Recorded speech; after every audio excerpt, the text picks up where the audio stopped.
Ya, di sini multikolinear ini penjelasannya apa? Multikolinear itu adalah kita melihat apakah ada korelasi di antara variabel bebas. Jadi apakah ada korelasi yang cukup erat antara X1 dengan X2? Gitu ya. Nilainya apa? Kita cek dari nilai VIF. Ya, variation inflation factor. Di sini harapannya nilainya di bawah 5. Kalau di bawah 5 berarti dia memenuhi asumsi ini. Nah, kita cek di output adanya di koefisien.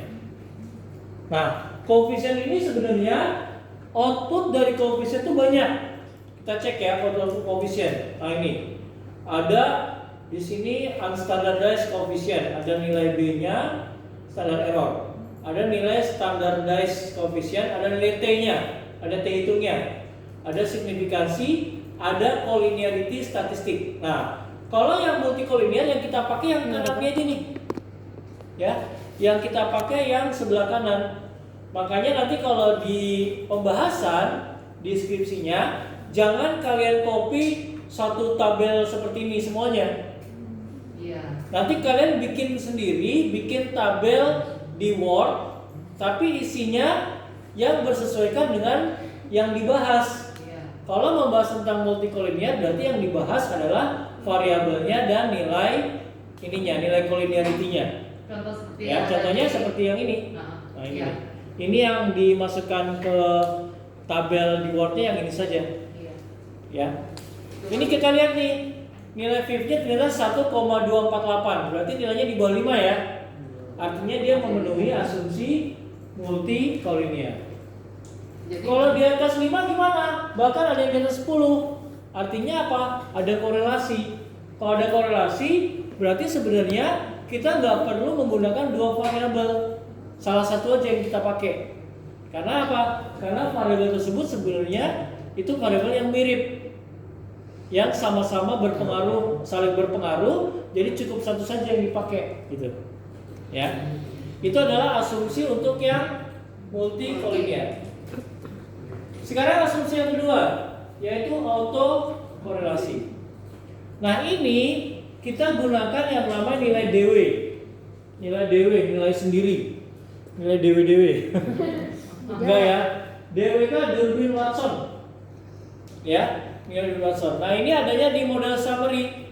Sama seperti tadi, model summary ini outputnya itu ada yang lain. Selain yang Durbin Watson, ada juga yang nilai R-nya. Korelasinya atau R-square-nya. Ya. Durbin Watsonnya berapa nilainya? 2,162. Nah, nilai 2,162 itu sebenarnya dia memenuhi asumsi autokorelasi atau tidak? Nah, kita cek dulu. Ceknya apa? Kita cek ada yang namanya tabel Durbin Watson. Nah, tabelnya seperti ini. Kalian juga dapat tuh di folder. Ada namanya tabel Durbin Watson. Silakan dicek. Tabel Dewi.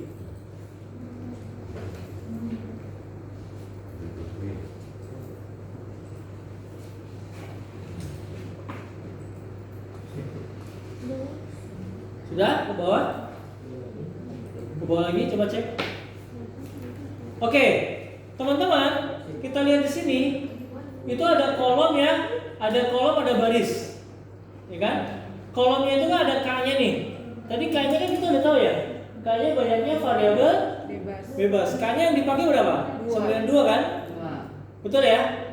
K sama dengan 2. Nah, teman-teman, di sini kita K-nya itu ada dua kolom, ada DL, ada Durbin Watson yang nilai L itu lower, D yang lower, ada yang D yang upper. Ada nilai terendahnya, ada nilai tertingginya. Nah, ya. Kita cek di sini, variabel bebasnya K-nya sama dengan 2. Kemudian N-nya sama dengan 16. Jadi data yang ekspor ini kan ada 16 ya. Kita pakai data ekspor kan. Nah, kalau pakai yang kinerja berarti tadi yang 33. Kita bandingkan aja, kita ambil kalau yang ini barisnya itu yang 16 karena N-nya sebanyak 16. Sehingga kita bisa dapatkan DL-nya berapa? DL-nya 0,982. DL sama dengan 0,982. Kemudian DW-nya berapa?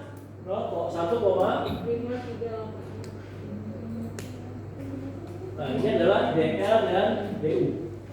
Nah, sekarang posisi gimana? Nah, ini ada yang namanya batas dari keputusan autokorelasi. Nah, ini kita buat yang namanya, ini bisa dibuat sendiri nih teman-teman. Silakan dibuat sendiri nanti 0 sampai 4 kita hitung dulu di sini. Ada DL, ada DU. Ya, DL DU-nya kan dapat ya. Dari tabel tadi kan. Kemudian kita hitung 4 dikurangi DU.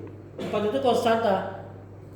Jadi 4 dikurangin berapa? 1,539. Berapa dapatnya?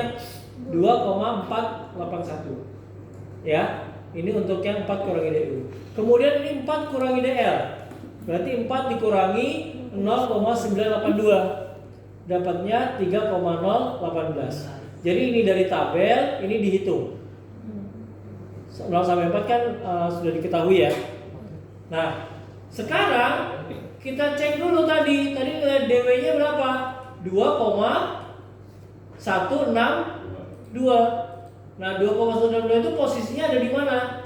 Ternyata 2,162 posisinya ada di antara DU dengan 4 kurangi DU. Berarti dia tidak ada autokorelasi. Gitu. Itu adalah untuk yang asumsi dari autokorelasi. Ya. Oke. Asumsi yang ketiga adalah heteroskedastisitas. Ya. Nah, ini untuk melihat apa teman-teman? Ya, sebaran ya. Lihat sebarannya, ya. Sebarannya itu apakah dia membentuk suatu pola atau tidak? Sebaran datanya itu sebarannya teratur atau enggak? Ya. Sebaran apa? Sebaran yang residualnya. Jadi sebaran residualnya itu apakah teratur atau tidak, membentuk pola atau tidak? Kan kalau error itu sebaiknya apa? Error itu sebaiknya random kan? Error itu sebaiknya nggak ada polanya. Karena kalau errornya ada polanya, berarti ada apa? Ada kesalahan yang sistematik, gitu kan? Kita kan harapannya kalau kesalahan acak, salah bisa dari mana aja kan? Makanya harapannya sebaran residual ini, sebarannya itu tidak ada polanya. Nah, ini kan nggak ada polanya kan? Nggak ada pola. Kalau korelasi kan polanya kan makin ke atas, makin ke kanan, makin ke atas, ya. Maka itu ada polanya. Nah, kalau ini nggak ada polanya nih. Berarti kalau nggak ada polanya, berarti dia sudah memenuhi asumsi heteroskedastisitas. Nah, ini kita gunakan pendekatan plot untuk menganalisis. Yang terakhir adalah normalitas. Di sini menggunakan plot ini. Kalau misalnya sebaran dari datanya itu, sebaran data itu ada di sekitar garis diagonal ya, maka dia memenuhi asumsi normalitas. Ya, ini kalau berdasarkan plot. Tapi kalau dari plotnya itu nggak begitu kelihatan, maka nanti bisa kita gunakan yang namanya uji Kolmogorov-Smirnov, ya, uji KS, untuk melihat apakah datanya itu sebenarnya normal atau tidak. Ya, oke teman-teman, ada pertanyaan untuk yang asumsi ini, asumsi regresinya? Ini ada yang kucingnya mau ikut pelatihan? Iya. Gendis. Kucing di sini ya? Iya, Pak. Oke teman-teman, kalau sudah, sekarang kita beranjak ke uji kelayakan model. Ini kita save dulu nggak Pak? Ya? Kita save dulu nggak? Ya, silakan di save datanya dan outputnya. Iya. Silakan di save. Iya, terus ya. Kita mau melakukan uji. Ya, uji apa? Ada yang namanya uji serentak. Yang pertama uji kelayakan model. Ini modelnya ini layak atau enggak? Gitu ya. Nah, melihat uji layak atau tidaknya suatu model, berarti kan kalau dia layak, berarti harus ada variabel independen yang berpengaruh ke variabel dependen kan? Kan kita ada X1, ada X2. Ya. Paling tidak kalau modelnya mau layak, berarti harus minimal ada satu variabel yang berpengaruh ke Y. Gitu kan? Minimal satu. Kalau misalnya semuanya berpengaruh, lebih bagus lagi. Kan gitu ya. Tapi kalau nggak ada yang berpengaruh, baik X1 maupun X2 tidak ada yang berpengaruh terhadap Y, berarti kan modelnya nggak layak. Karena nggak ada yang berpengaruh. Berarti nggak ada hubungannya, berarti modelnya tidak bisa digunakan. Nah ini sebenarnya juga bagian dari kenapa kita menggunakan variabel itu jangan minimalis, jangan dua. Karena kalau misalnya regresi sederhana kan satu, kalau berganda kan lebih dari satu. Tapi kalau hanya dua itu namanya regresi berganda yang minimalis. Karena berganda yang hanya ibaratnya memenuhi syarat bergandanya saja lebih dari satu. Sebaiknya emang lebih dari dua, bisa 3, bisa 4. Karena apa? Karena ada potensi kemungkinan ada variabel ntar bisa jadi nggak layak atau nggak signifikan, ya kan? Misalnya ada 2 variabel, satu variabel nggak signifikan, ya, maka kan jadi variabel yang berpengaruh kan hanya satu kan? Kalau variabel yang hanya satu, berarti kan sebenarnya dia model yang cocok adalah model regresi sederhana, bukan regresi berganda, ya enggak? Iya. Ya kan? Nah, makanya kalau variabel itu sebaiknya ya jangan hanya 2, ya. Sebanyak-banyaknya biar kita bisa identifikasi mana yang lebih berpengaruh. Oke. Yang sekarang kita namanya uji F atau uji serentak atau uji simultan. Nah ini kalau kalian belajar pengujian hipotesis kan ada Hanolnya. Tidak ada variabel yang berpengaruh terhadap Y. Kemudian ada minimal satu variabel yang berpengaruh terhadap Y. Nah kemarin waktu diuji pengujian hipotesis kan kita lihat harapannya kan tolak Hanol ya. Hanol ditolak karena Hanol itu adalah asumsi yang tidak diinginkan, kan Hanol. Asumsi yang tidak diinginkan itu kita tolak pengennya. Makanya kalau tolak Hanol itu syaratnya F hitung harus lebih besar daripada F tabel. Mirip ya. Jadi syaratnya itu lebih besar, R hitung lebih dari R tabel. Ini F hitung lebih besar dari F tabel. Nah ini kita bisa tulis ya syarat itu.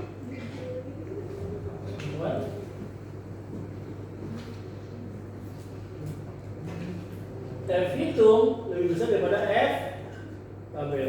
Dengan F tabelnya berapa ininya?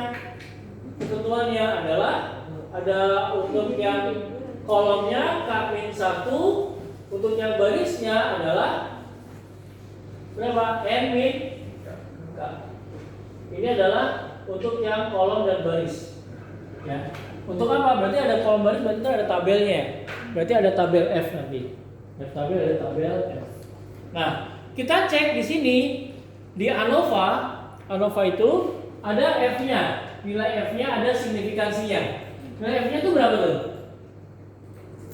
Signifikansinya. F hitungnya. Oh, dan tampil Pak. 66. Lihat di sini ya. 66,820. Ini adalah F hitungnya.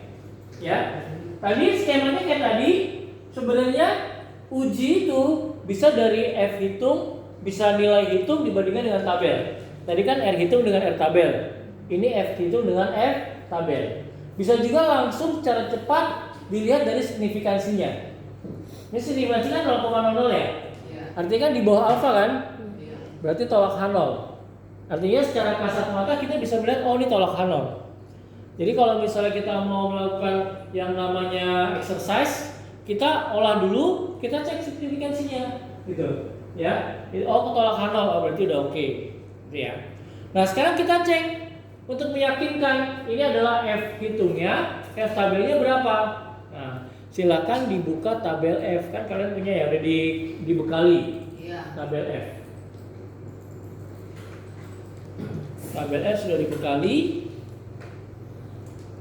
Ada tuh yang tadi materinya tabel F. Udah ya. Nah sekarang kita cek ini tabelnya untuk yang alfanya 5%. Tadi kolomnya gimana nih? K-1, K-nya kan 2 ya? Iya. Berarti dia kolomnya ngambil kolom yang pertama kan? Karena K-1. Iya. Ya? Kolomnya pakai kolom yang pertama, barisnya pakai yang mana? N-K. N-nya berapa tadi? 16 dikurangi 2, 4. Berarti berapa nilai F tabelnya? Ininya kan 14 ya? 14 kolom 1 berarti 4,6. Berarti 4,6. Ini adalah F apa? F tabel 4,6. Nah, dari sini kelihatan ya. Berarti F hitungkan itu lebih besar daripada F tabel kan? Ya kan? Berarti ini keputusannya tolak HO. Jangan ngomong tolak HO ya. Tolak HO, tolak HO. Ya. Oke, artinya berarti modelnya layak. Kenapa? Karena dia tolak H0. Kenapa tolak H0? Berarti ada minimal satu variabel yang berpengaruh terhadap Y. Oh, aman lah. Berarti paling enggak ada satu variabel berpengaruh terhadap Y. Kalau nggak ada yang berpengaruh berarti modelnya nggak layak. Modelnya nggak layak. Karena kan nggak ada yang berpengaruh. Kalau nggak ada yang berpengaruh pasti nggak layak kan? Iya. Ya kan? Syukur-syukur malah dua-duanya berpengaruh. Kesimpulannya negatif. Kalau negatif itu masalah arah hubungan. Iya. Positif negatif. Kalau ini lebih ke layak atau tidak. Kalau misalnya nggak ada yang berpengaruh, ya berarti modelnya nggak layak. Modelnya nggak bisa digunakan gitu. Iya. Jadi nggak bisa diteruskan. Nggak bisa diteruskan, nggak bisa pakai model itu berarti. Nah, sekarang kita gunakan yang namanya uji T, uji parsial. Kenapa ada uji T, ada uji parsial? Ya, ini adalah tindak lanjut dari yang uji F tadi. Iya. Tadi kan kita baru mendapatkan kelayakan model, artinya oh ada minimal satu variabel yang berpengaruh ke Y, gitu ya. Iya. Tapi kita belum tahu variabel apa saja yang berpengaruh. Apakah hanya satu variabel yang berpengaruh ke Y atau bisa dua-duanya? Kayak gitu kan? Bisa satu, bisa dua. Nah, jadi kita buat kalau kayak gini, kita buat namanya parsial. Parsial itu kan apa? Sendiri-sendiri ya, masing-masing. Masing-masing. Makanya kalau uji parsial, uji T, kita buat nanti ujinya sebanyak variabel bebasnya. Ya, kita buat misalnya yang X1 dulu. X1 dulu berarti apa? Berarti misalnya yang pertama X1 kita lihat adalah pengaruh, misalnya pengaruh X1 terhadap Y. Gitu kan ya? Nah ini ada H0-nya nih. Ada H0-nya apa? H0-nya tadi var X1 tidak berpengaruh, gitu kan ya? Terhadap Y. Ini H1-nya. Var X1 berpengaruh pada Y. Nah ini untuk yang pertama. Nah mekanisme sama. Kalau T hitung lebih besar daripada T tabel, maka apa? Tolak H0. Harapannya memang tolak H0 kan? Iya. Biar variabel X1 berpengaruh ke Y. Nah di sini dasarnya apa T tabelnya? Apa? Alfa, koma, n min 1. Ya, alfa, koma, n min 1. Nah, kita cek di sini. Nah, nilainya itu dari yang koefisien. Itu ada koefisien, ada T-nya nih. Untuk yang T1, untuk yang X1, ini T hitungnya sama dengan berapa? 4,297. 2.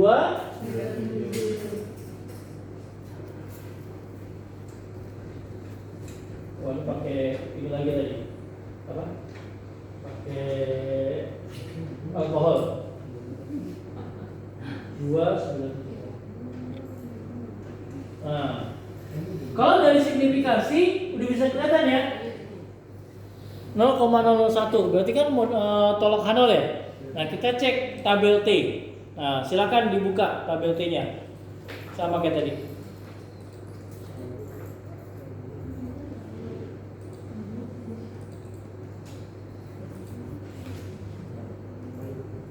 Ya, udah?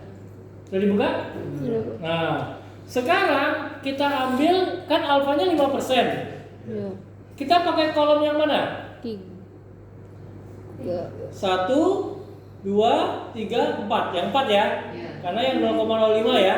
Iya. Ya kan? 0,05. Kita pakai kolom yang 4. Berarti alfanya kita pakai yang 4. Kan alfa kan? Kemudian barisnya apa? N-1.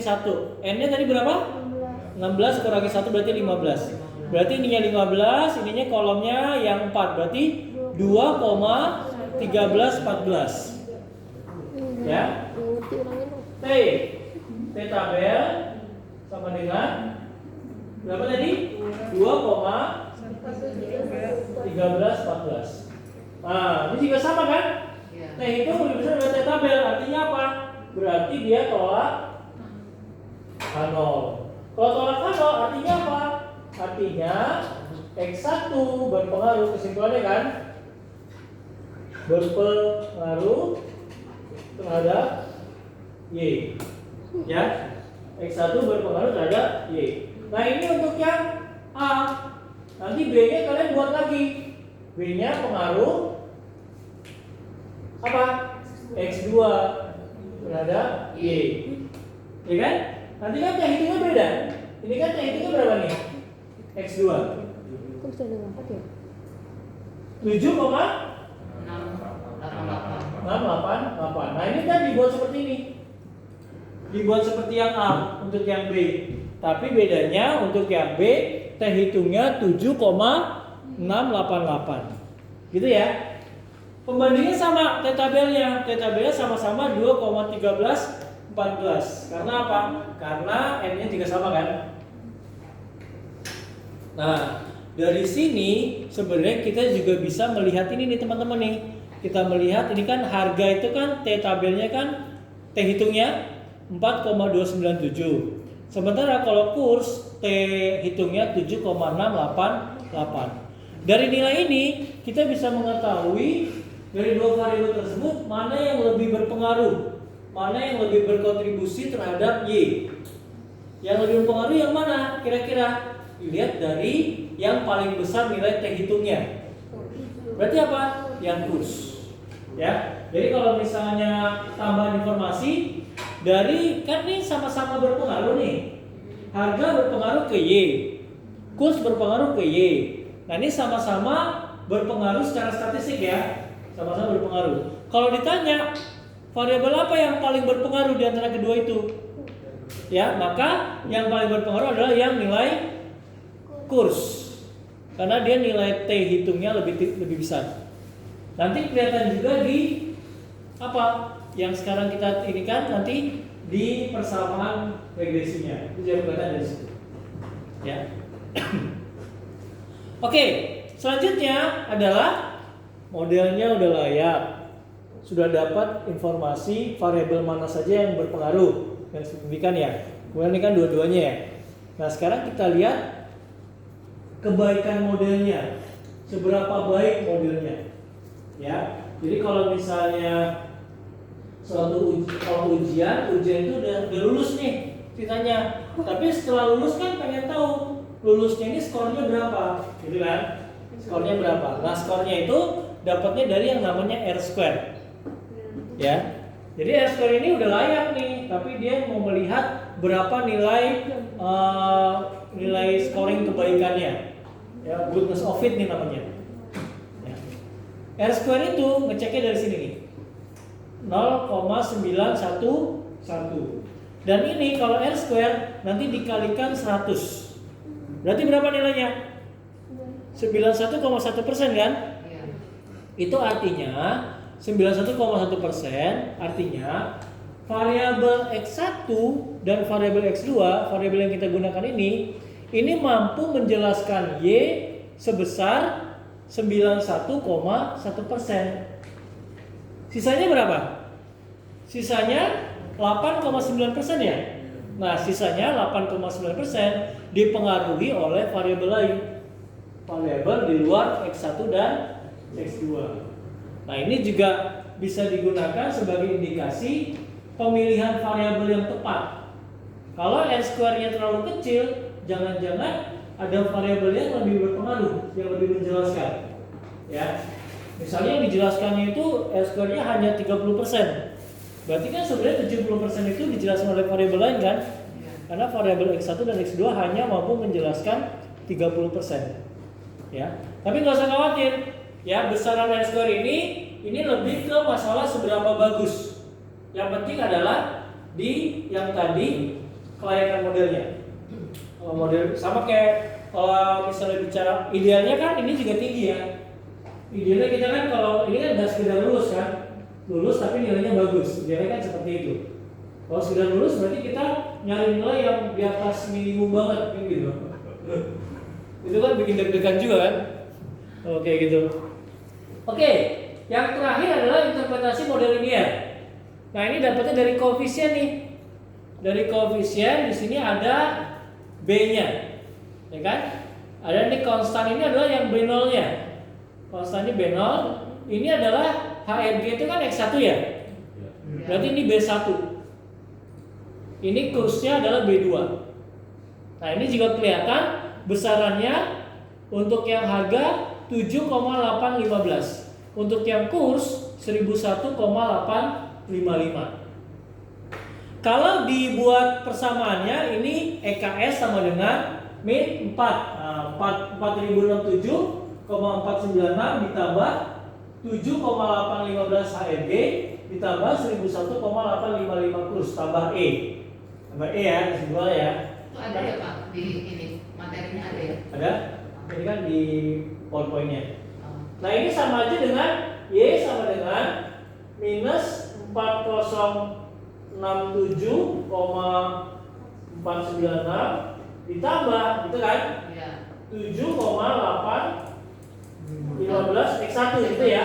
Iya. Ditambah, kalau ini kan dilabelin 1001,855 X2 tambah E. Nah, ini sama aja ini.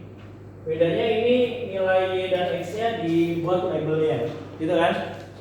Sama saja seperti itu.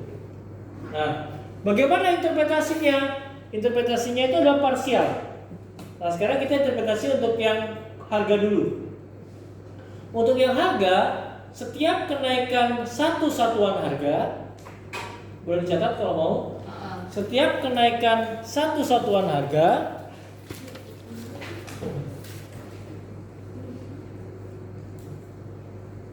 Dicatat aja.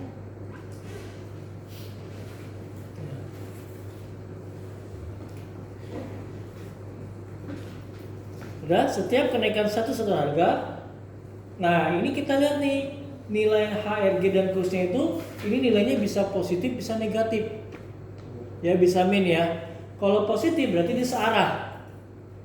Searah maksudnya apa? Kalau harganya naik berarti Y-nya kan naik ya. Iya. Kalau dia negatif berarti dia berlawanan arah. Nah, karena ini searah berarti gini tadi, setiap kenaikan satu satuan harga maka akan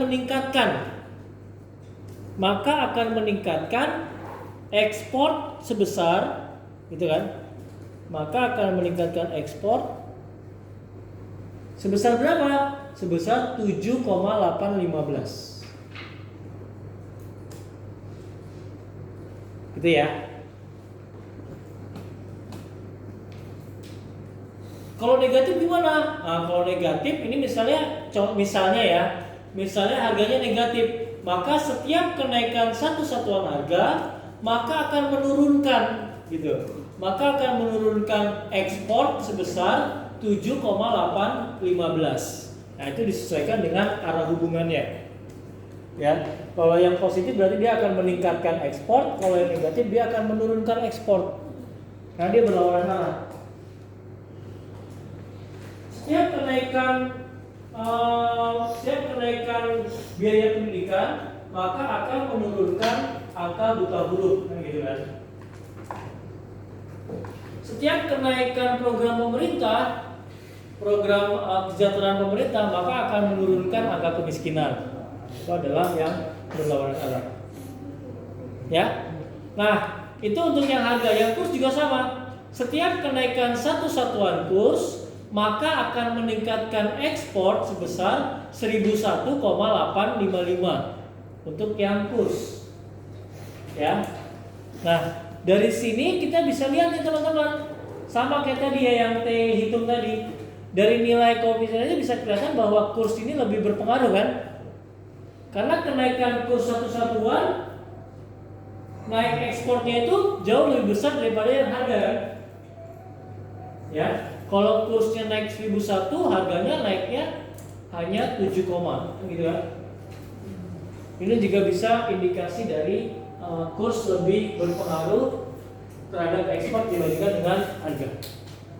Oke, sampai sini ada pertanyaan? Untuk yang regresi berganda, semua komponennya sudah kita bahas. Tadi sudah ada asumsi regresinya, kemudian ada uji serentaknya, uji simultan, ada uji parsialnya, ada goodness of fit-nya, dan ada interpretasi model linearnya. Ya. Nah, sekarang tambahan untuk yang path analysis nih, teman-teman, yang terakhir. Ya. Jadi kalau tadi pakai regresi berganda berarti selesai yang sampai tadi.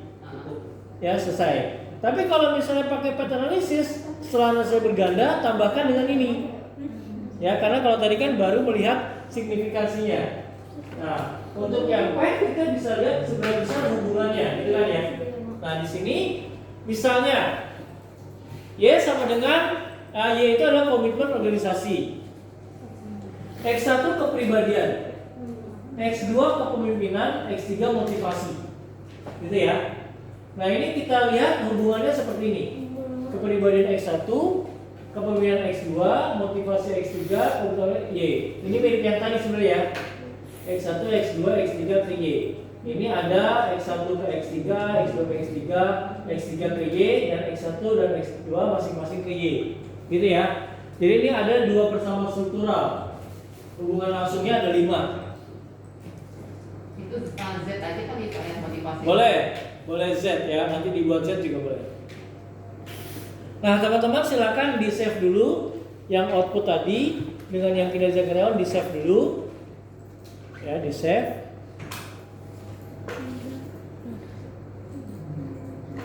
Udah di save belum? Save-nya dalam bentuk SPSS ya. Nah, kalau udah di save, sekarang kita buka ini lagi nih. Buka data baru. Buka data baru, datanya apa? Data PET. Ya, silakan dibuka. Sudah ingat kan sekarang udah bisa cara bukanya? Di SPSS open. Kemudian tadi ganti ke XLS. Sama kita di prosesnya. Open dulu. Ganti ke Open data. Terus ganti dulu tipenya datang ke ini. XLS, nah itu ada data pet kan ya? Nah itu pakai. Kayak tadi. Ya. Gitu ya. Ada kan X1, X2, X3 sama Y ya? Sudah. Ada ya? Ada X1, X2, X3 dan Y.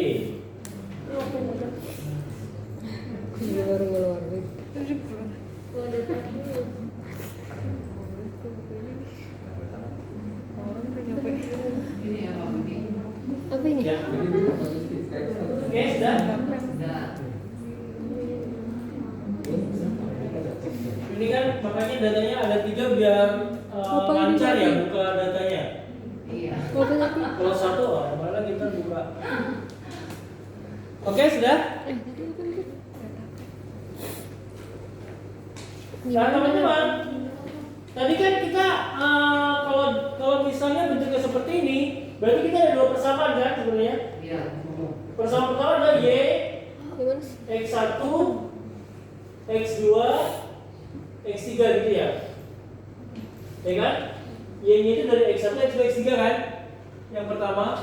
Yang kedua adalah X3, X1 sama X2. Gini kan? Gini ya. 2 persamaan kan? Halo. Iya. Mas bentar, Pak. Tadi Kelihatan gimana? ya? Halo. Nih.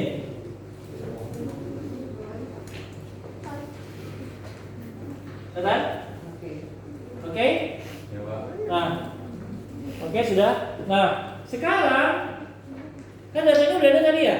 Datanya udah ada. Nah, silakan kalian buat ya. Silakan kalian buat ini yang secara parsialnya. Ini kayak yang tadi.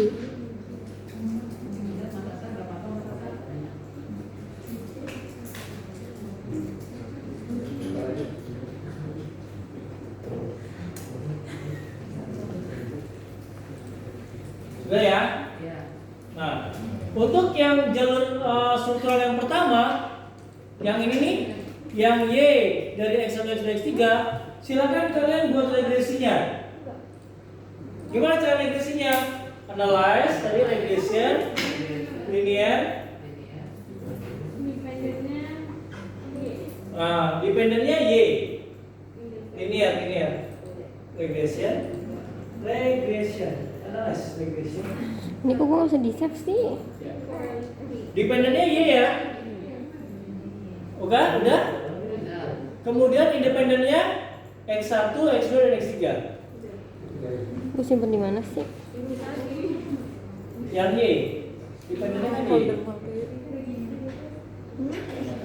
X1, X2, X3 untuk yang independennya.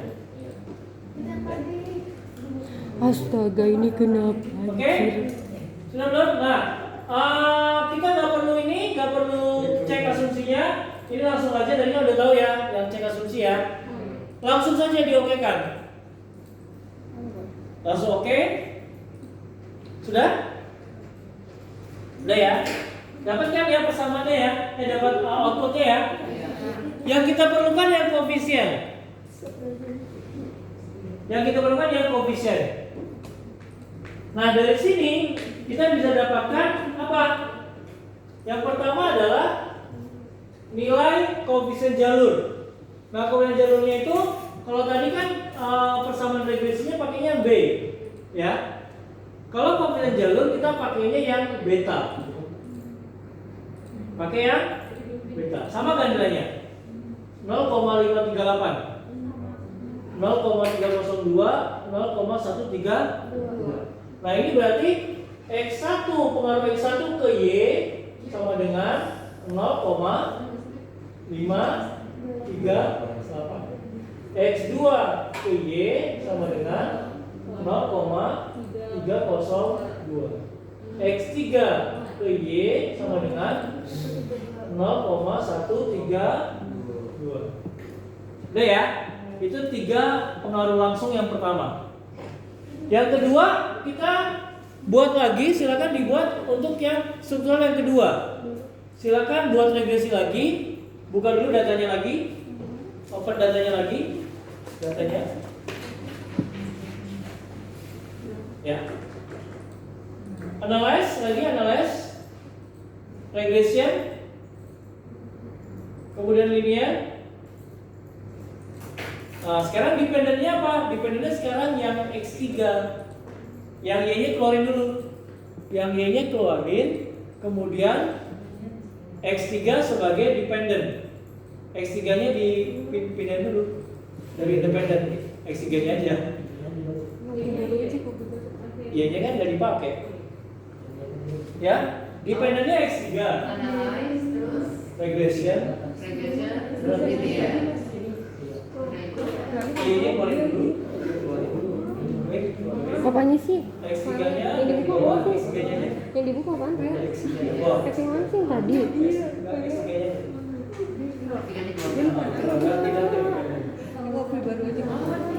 Tadi diam.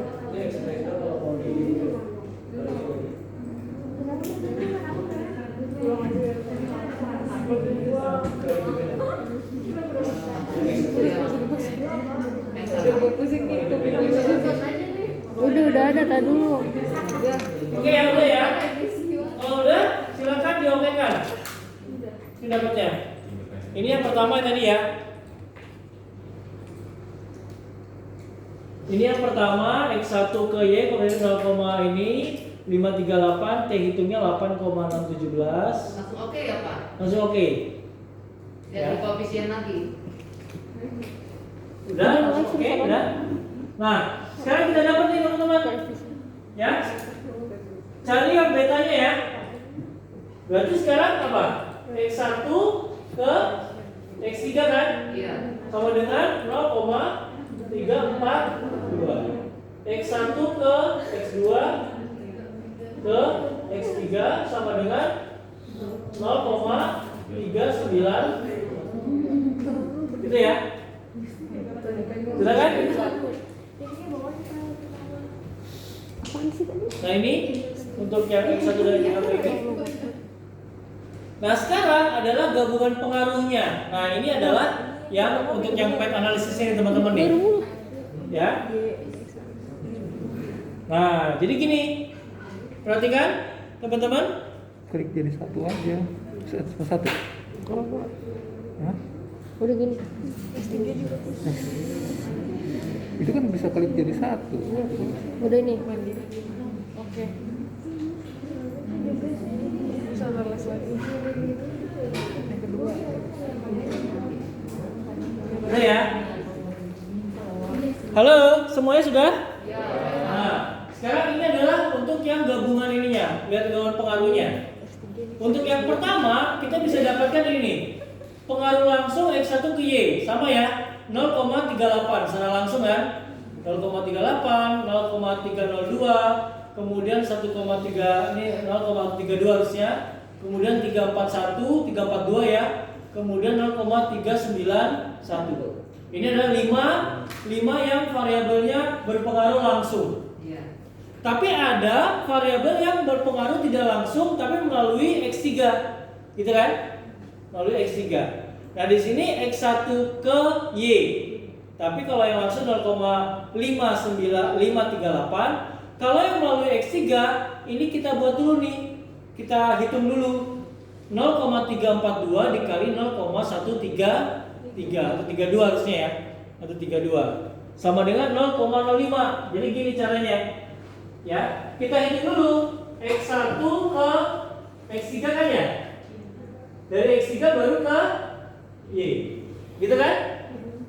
Halo? X1 ke X3 berapa nilainya? 0,342. Kemudian X3 ke Y berapa? 0,132. 0,132. Nah, ini yang dikalikan. Nilai ini yang dikalikan. Sehingga dapatnya berapa? 0,05. Ya kan? 0,05. Ya. Jadi untuk yang X1 ke Y secara langsung kan 0,538. Ya kan? Tapi kalau melalui X3 ditambahkan dengan 0,05. Maka X1 ke Y-nya itu sama dengan ini berapa sama dengan 0,538. Kan 538 yang pertama ya. Iya. Ditambah 0,05. Dapatnya berapa? Dapatnya 0,588. Nah, ini adalah pengaruh yang tidak langsung. Ya. Kalau yang X2 Itu baru X1 ya, Pak? ya, ini X3 ke Y. Makanya dapatnya berapa? 0,302 ditambah 0,05 juga nih. Karena bedanya nggak jauh nih. Sama dengan berapa? 0,307. Nah ini adalah besaran pengaruh ya, pengaruh dari yang tidak langsung X3-nya, teman-teman. Nah, nanti bisa kita analisis X3 ini sebenarnya lebih bisa meningkatkan pengaruh dari X1 atau X2 gitu ya. Betul. Nah, itu ntar dicek aja besaran ini dibandingkan dengan yang nilai ininya nih. Kan ini 0,538. Iya. Nambahnya kan 0,05 dapatnya 0,588. Ya kan? Dapatnya ya. Ini 0,302 hasilnya 0,307. Dihitung aja, dibandingkan aja kenaikannya berapa persen. Yang kenaikannya lebih banyak berarti itu yang lebih bisa memperkuat hubungannya. Ya. Ya kadang-kadang bisa gitu ya. Ini yang bisa X3 ini interviewnya lebih mempengaruhi yang mana nih, X1 atau X2. Nah, dari situ kita bisa lihat besaran perubahan angkanya. Ya. Oke, teman-teman. Demikian untuk yang tambahan pet analisis ya. Jadi yang pet analisis ini lebih untuk melihat bagaimana ketika ada pengaruh yang tidak langsung. Apakah pengaruh langsung tidak langsung ini apakah dia memperkuat atau memperlemah? Jangan salah, ini walaupun perkalian bisa jadi nanti kan arahnya itu ada yang negatif ya. Kadang-kadang ya. Nah, itu bisa jadi kita bisa memperlemah kan, bisa mengurangi. Iya. Nah, makanya dia model itu bisa memperkuat, bisa memperlemah. Namanya juga antara Oke, sampai sini ada pertanyaan, teman-teman?